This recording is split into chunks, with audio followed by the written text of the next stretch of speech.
This podcast is brought to you by Always Possible. alwayspossible.co.uk.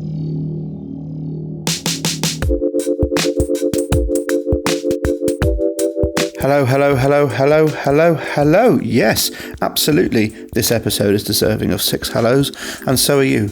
Welcome to the Possibility Club podcast, where we explore the boundaries of what's achievable when innovation intertwines with intention and drive dovetails with determination.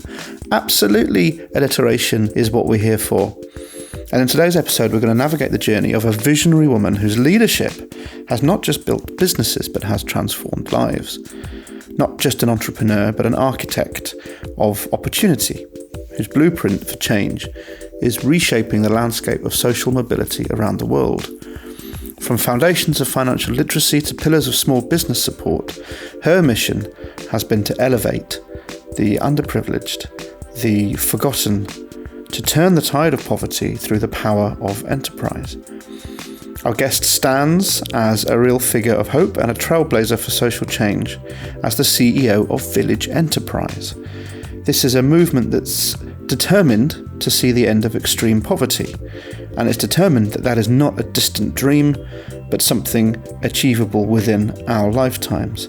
And through her stewardship, Village Enterprise has already equipped over 200,000 entrepreneurs with the tools to build sustainable businesses, which has impacted millions and millions of lives across Africa. For every new entrepreneur that's able to turn an income, then the ripple effect of that is magnified and multiplied many, many times. Her approach is not just about aid, it's about enablement. Not just giving fish, but teaching how to fish, and then how to sell those fish. And her influence stretches beyond the immediate reach of the communities Village Enterprise works in by advocating for models that are combining training, seed capital, mentoring.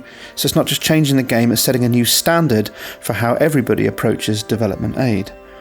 And these are big questions about the role of aid, the role of the West working with the developing world.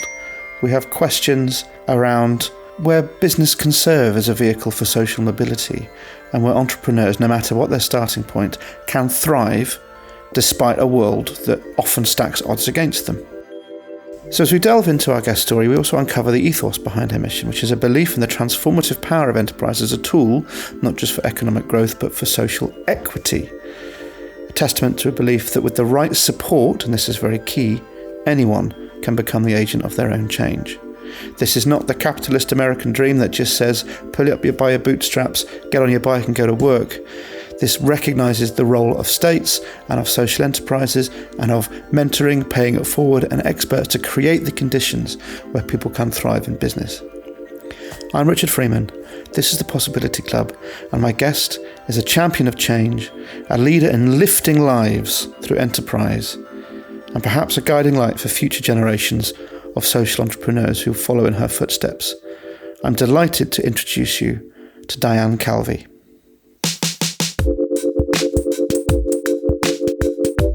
It's the Possibility Club. Hello, I'm Richard Freeman, and I am here for the next however long this podcast is in your ears to guide a conversation with an extraordinary guest about change and impact and bravery. Sometimes I talk to people who are doing amazing things in their sort of towns, villages or sectors, but today we get to think really, really big. And I am delighted to be joined by Diane Calvi, CEO and President of Village Enterprise. It's a beautiful sunny day here in the Bay and looking out on Marin County Hills and the San Francisco Bay. So it's just a lovely day today. So let's start looking at what's the purpose? Why does Village Enterprise exist? So Village Enterprise's mission is to end extreme poverty in rural Africa through entrepreneurship, innovation, and collective action. And the way we do that is we work in local villages throughout East Africa, and we equip people with all the resources and the skills they need to start small businesses and savings and loan groups. We provide them with a cash grant training by a local business mentor. And so I like to say it's like a mini MBA for first-time entrepreneurs. And then they receive ongoing coaching for an entire year. They learn how to write a small business plan. They take the cash grant and they invest that cash grant in assets for their business, for transportation, for whatever they need to get their business off the ground. And then they're part of a larger group, a savings and loan group of 30 individuals. And through this 1-year program, they develop the skills, the confidence, and the knowledge they need to be successful entrepreneurs. Over 85% of the participants are women. And we see real transformative change, not only in the lives of the women that we work with, but in the lives of everyone in their families. So with the income and savings that these businesses generate, they're able to invest in their children's education and healthcare. They're able to feed their families more meals per day. They're able to invest in their housing, put new roofs on their homes. And it really is an incredible change that happens in a relatively short period of time. And that change is long lasting. We've done longitudinal studies that actually show that the impact is long lasting. What are the types of businesses that you're finding some of the entrepreneurs being drawn to? You know, I'm interested in things that might not have been the case if it was sort of 20, 30 years ago. You know, give me a flavor. So that's a really good question. So first of all, just to paint the picture of where we work, we're working in very rural areas of Kenya, Uganda, Rwanda, Ethiopia. These are the countries that we're working in, and we're working in the very rural areas. So still today, most of the businesses that we start are they're predominantly agriculture businesses. In many cases, people transition from subsistence farming, so just living off the land, to planting crops that generate income and generating much more income off the land because of this reorientation. We also see them starting livestock businesses. So instead of just rearing chickens for their own consumption, a poultry value chain. So that's another, and that's about half of the businesses we start. Then the other half really are varied, like you said. So we'll see people starting small kiosks, little restaurants, hair salons, and then some other types of skilled labor businesses, carpentry, tailoring. We now have digital technology, even in rural areas. And so we'll see sort of cell phone charging as a business, just to give you an idea. We are starting to see innovation, and Village Enterprise is really helping our entrepreneurs on that journey. So most of the people that we work with have never used technology. They're first-time entrepreneurs. And so part of the journey is helping them feel comfortable with technology. Most of the people we work with are either illiterate or have very low levels of literacy. So a lot of the technology needs to be voice activated. They speak, hundreds of languages. They speak tribal languages. So, translation into local language is critical. We're essentially like a stepping stone for them in terms of their own digital technology journey. And we're doing things like our cash grant now is provided to them on a phone. So they're getting that familiarity of using mobile money. We are piloting a really exciting technology for the savings group with a technology company called Dream Start Labs. And this is called Dream Save. And it's a digital bookkeeping application for the savings group on a smartphone. This pilot of Dream Save is about 1 year into the process. Are you finding those kind of clusters of businesses in one area starting to work together in order to try and then improve the wider infrastructure. What impact does it have on then the eventual infrastructure for other and more people to sort of come into that space? Yeah, so that is such an excellent point. And I think that is the reason that the model is so effective and has such high impact. Because when we go into a new community, we target those that are living in extreme poverty, and then we work with every single household that qualifies. Every single household that is living in extreme poverty is invited to join our program. So we're not just cherry picking the best entrepreneurs. We're really working with the entire village, many cases, 85% of the households in an area, because we're also targeting regions where poverty levels are extremely high. And so when we go into a community, and we will, oftentimes start hundreds of businesses, and those businesses are connected to one another, like you said. And so what we see is a whole new local economy growing out of this work, because businesses are working with one another. And we are increasingly working with private sector actors, and we're doing it in an integrated way. We work with an organization called Mercy Corps that does what's called market sector development. And we launched a big project called Dreams in the refugee camps in northern Uganda and southern Ethiopia. And what we're doing there is Village Enterprise helps start enterprises for the first time. And Mercy Corps is working with the private sector and trying to encourage market sector actors to come into areas that they normally wouldn't come into because there isn't a market. We create businesses for the first time, but they need customers. And so Mercy Corps is providing the incentives, and also in some cases training and other capacity building for the private sector actors to then work together with our entrepreneurs. And so I'll give you an example.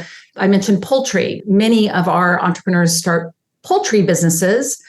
Mercy Corps might attract a poultry factory private sector actor to come in and create a factory, and we connect the two so that the poultry farmers that are rearing the chickens then have a market to sell to. And the company that's built the factory knows that they have a supply of chickens. And so there really is a win-win there for both actors. Yeah.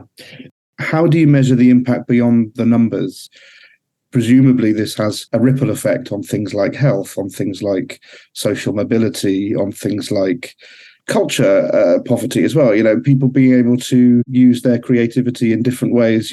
Once you take people, as you said, from the kind of hand to mouth mindset of creating food enough to eat for a few days, to being able to scale something and to come out of poverty, earn some money, that's going to have impact on all sorts of aspects of quality of life.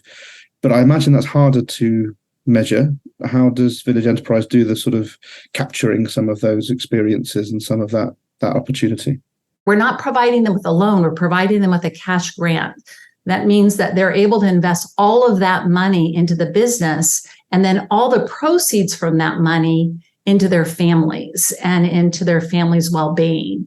And then we also provide all of these wraparound services that help them build social capital, help them build connections with others in their communities. You mentioned like the importance of businesses working together. And what we see in the numbers, and the numbers are important, is actually measurable. So we've done 2 randomized control trials in a similar way to the way they've been used to determine whether a drug is effective or not. And in a way, it's the only way you can really prove attribution to a program is by doing an RCT. And what we found is we can actually look at some of these things and quantify them. We now have evidence that this is actually happening. People's well-being is increasing, their mental health is increasing, their sense of agency is increasing. And this has all been measured by a randomized control trial. So there are questions that you can ask that actually can help you quantify that, yes, indeed, that is happening.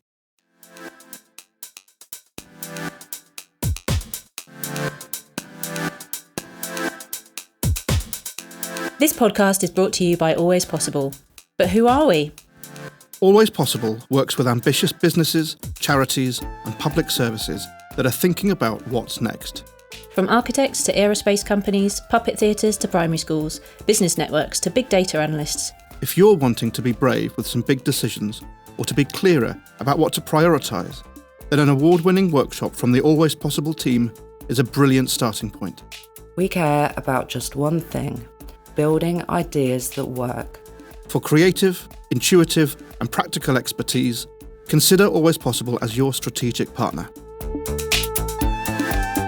Find out more about how we could power up your mission. Visit alwayspossible.co.uk. alwayspossible.co.uk. This city.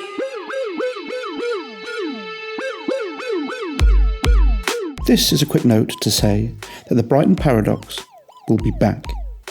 Season 2 will be a shorter, tighter series looking at the energy, impatience and opportunity happening in post-pandemic Brighton and Hove.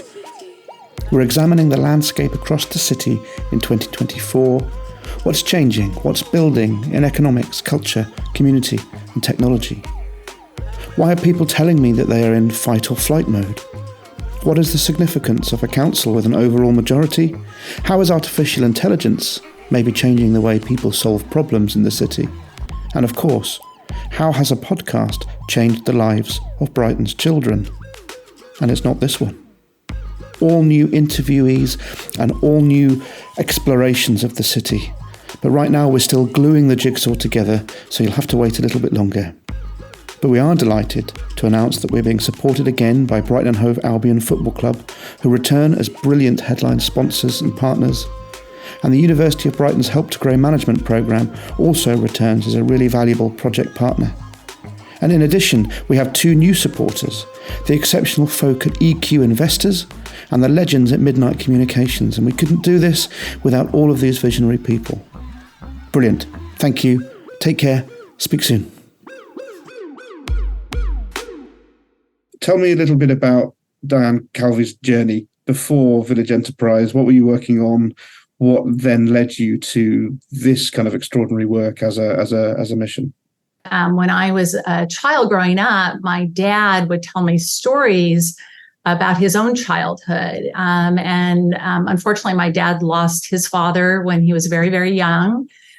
His mom was a single mother who really struggled to just put food on the table. And they were migrant workers during the summer. They would leave Ohio and go up to Michigan and pick fruit in the summertime and live in a tent, often go hungry. And I was, really curious about my dad's life because I was a little kid living in a really nice place in California and had all these opportunities, and his life was so foreign to me. And it was just surprising to me that my dad had been able to, move from that level of poverty to the life that he was providing for us.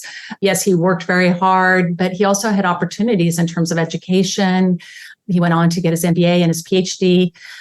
His life was so different from the life that his mother had lived. And I realized that I wanted to make a difference in the lives of people like my dad, because, my dad was just this amazing role model for me. And I thought, that was a life that he had to live.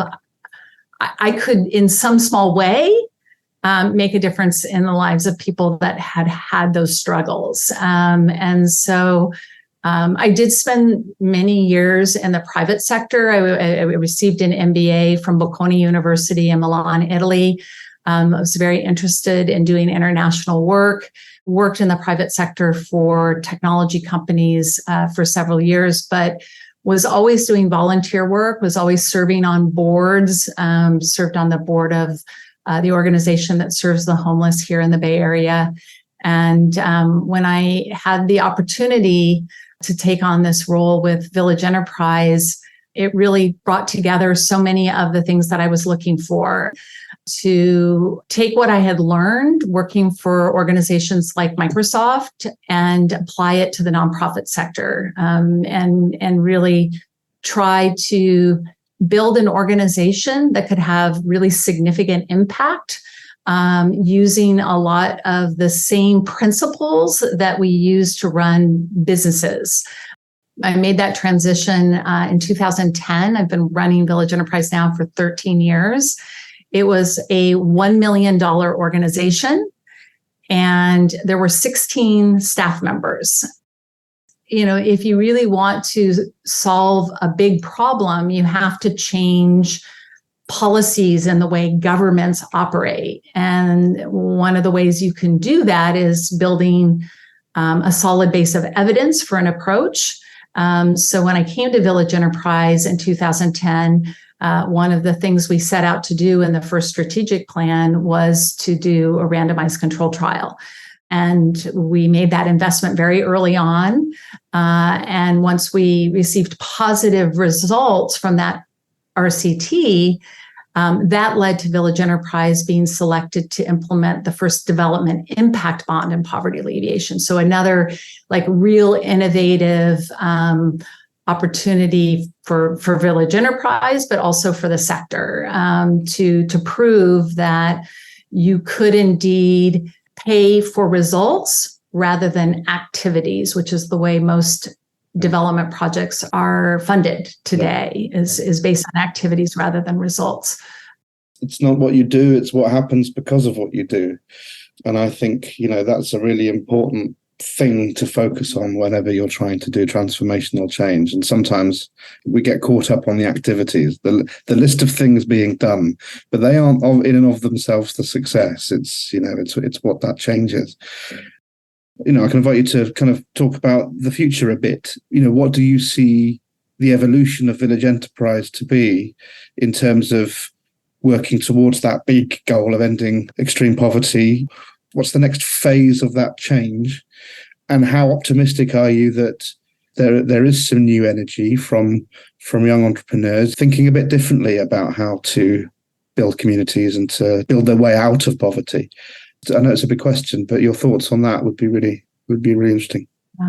We believe that it is possible. I know that there's some skepticism, but this younger generation is really committed to that. And I see that in my staff. We have over 500 African staff members on the ground in different countries in Africa. And, they are really committed to this mission. Collective action is really critical. And it is one of the ways that Village Enterprise is changing the way we work now that we have this solid evidence that the model works. So for every dollar invested in the Village Enterprise program, $5 of income are generated. And so now governments are interested in adopting this because they see that will create economic growth that'll, as you said earlier, have this ripple effect. We just recently won one of the largest grants from USA Development Innovation Ventures. It's the innovation arm of USAID, to work with the Rwandan government. And really the goal of the project is to end extreme poverty in Rwanda. We're doing a similar project in Kenya with the Kenya government. It's a World Bank funded project called KSEP. And we really believe that is the strategy that will lead to scale, is when governments really buy in and start to adopt this. So Village Enterprise will continue to implement, but increasingly we are training others. So governments, we're also training other large nonprofits. We work a lot with conservation organizations. So we've trained Wildlife Conservation Society, African Wildlife Foundation. We've worked with the Jane Goodall Institute. We're training conservation organization employees on how to deliver this model, because in order to ensure that protected areas stay protected, they have to work with the local people, and those local people need alternative livelihoods. With that type of approach, we're really seeing exponential growth and in the number of people that we can serve. Really exciting. One example I like to give that I think is really interesting is back when I started with Village Enterprise in 2010, everyone was talking about microloans as the way to end poverty. And there was, Muhammad Yunus won a Nobel Prize. There was so much excitement about microloans. But when economists and researchers started to do randomized controlled trials at a large scale, they found that despite the high repayment rates, that microloans actually didn't increase the incomes of the very poor. Mm-hmm. And they also didn't appear to empower women. And so these claims that had been made about microloans were just not true. It was great that the poor repaid the loans because microfinance organizations could be self-sustaining and actually be profitable. But if you really want to lift people out of extreme poverty, they need to generate income and they need to increase their assets. And what RCTs have done is shown what actually does that. And Village Enterprises program is one of the programs that has been proven to actually increase the income and assets of the very poor in a sustainable long-term way. The book that I think is probably one of the best books is by the Nobel Prize winners, Esther Duflo and Abhijit Banerjee, Poor Economics. They're the ones that pioneered this way of using randomized control trials as a way to really understand what's working and what's not working. So I would recommend that book as kind of a starting point. Esther Duflo, Michael Kramer, and Abhijit Banerjee, the three of them won the Nobel Prize in 2019. And it was really instrumental in shaping policies, changing the way international development aid gets used. The three economists, they were the ones back in the early 2000s that recognized how important it was that we use kind of a more scientific approach, because if you think about it, every year, billions of dollars are being allocated to these projects, and you want to make sure that those dollars are actually moving the needle, right? Actually helping us achieve those sustainable development goals. And so Poor Economics is a really good sort of primer. It's like a good place to start in terms of learning about that work. These new ideas, which are effectively quite simple ideas, are beginning to take hold and as you say, starting to prove that they are effective. What's interesting about that is Village Enterprise started by just giving cash. Mm-hmm. And what we realized is that wasn't enough. And then we added the training and mentoring. And in our first randomized control trial, we actually evaluated the program against an arm that just got cash. And what we found is with the very poor, with people that live in extreme poverty, that actually they do need more than cash. Mm-hmm. The cash plus the training and the mentoring, not only were their incomes and assets higher, their well-being, those other factors that you mentioned, the more subjective ones, like mental health and well-being, were also more greatly improved by the addition of the training and the mentoring. So it is true that cash is a great way to provide people with this, immediate injection of financial resources that are so essential. But when you're working with people that are living in extreme poverty, if you provide them with cash plus this training and mentoring, you get a greater return on investment, a greater return on the dollar invested. Brilliant. Really, really interesting stuff. All power to the work that you're doing. And let's hope your big mission is achieved within the next Thank you. Within the next decade or so. It has to. Yeah, thank you, Richard. Yeah, so we do believe that it's possible. And for all of you in the audience, I would just encourage all of you to, be part of the change you want to make in the world. And if there's something that you feel strongly about, you feel passionately about, to really just make it happen, because these kinds of changes only happen because individuals believe that change can happen. Amen to that.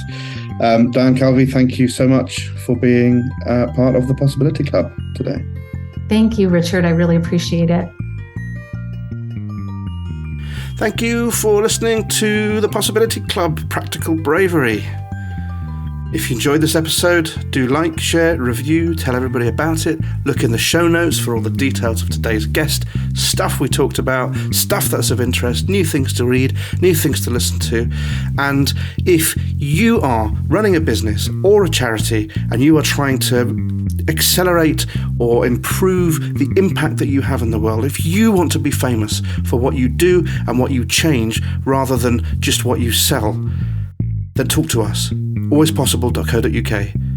We want to hear from you, we want to talk to you, we want to amplify and elevate your ideas, and who knows, we might be able to help you feel more confident and clear about what's next. alwayspossible.co.uk. We'll be back in a couple of weeks with a new special guest and a new insight on practical bravery in action. The Possibility Club is an Always Possible podcast. The interviewer was Richard Freeman for Always Possible, and the producer and editor was me, Chris Thorpe Tracy, for Lo-Fi Arts. Have a good week. alwayspossible.co.uk. Lo-Fi Arts.